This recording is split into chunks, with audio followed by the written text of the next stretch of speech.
Assalamu alaikum, hürmetli жақсылар. Әрбір адам қасиетті. Әрбір адам бұл қасиетті. Аяғым тартпай тұр, қолым бармай тұр, жүрегім қаламай тұр, ақылыма сыймай тұр деген сөзді айтамыз.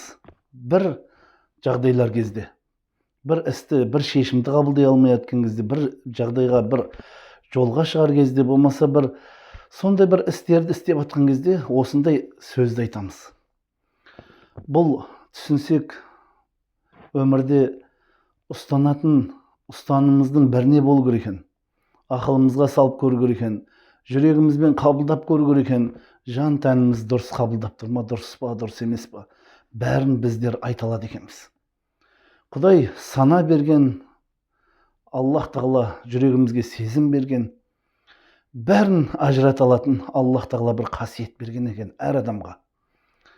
Ол адам алдымен оны түсіну үшін жүрегін тазарту керек, ақылына ақыл қосып жүру керек, жан дүниесін таза ұстап жүру керек. Сонда ол жаманды жаман дейді, жақсыны жақсы деп қабылдайды екен. Шариғаттың өзінде ақида сабақтарында айтады, шариғат ақылдан емес, бірақ ақылдан алыс емес деп айтқан екен. Шариғаттың өзі ақылдан алынбаған, Құран хадистен шариғат, бірақ ақылға жақын болып тұр шариғатымыздың өзі, білдіңіз ба? Пайғамбарым Мұхаммед саллаллаху алейхи вассалам хадисінде айтты, кім менен бір хадис естісе дейді, пайғамбардан қандай да бір хадис естісеңіз, осы хадисті құлаққа жақсылап қабылдап алайықшы. Пайғамбарымыз саллаллаху алейхи вассалам айтты, кім менен хадис естісе, бір хадис, риуаят етілген хадисті естісе, оның жүрегіне ол қабылдану керек дейді. Оның жүрегі қабылдаса, тәні оны дұрыс деп сезінсе, тәні қоштаса, ақылына сыйса, ол менің хадисім деді пайғамбарымыз саллаллаху алейхи вассалам.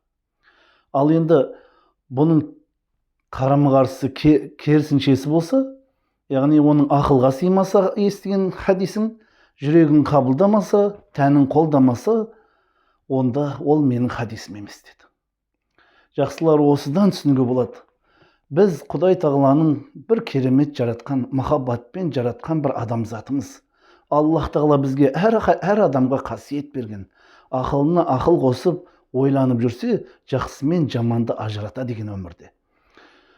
Әрбір қателігімізді түзулеу үшін өзіміз ақылымызға салып, жүрегімізге салып, тәнімізге салып, сөйтіп шешім қабылдап жүруіміз керек. Шариғатпен тура жолымызды табайық.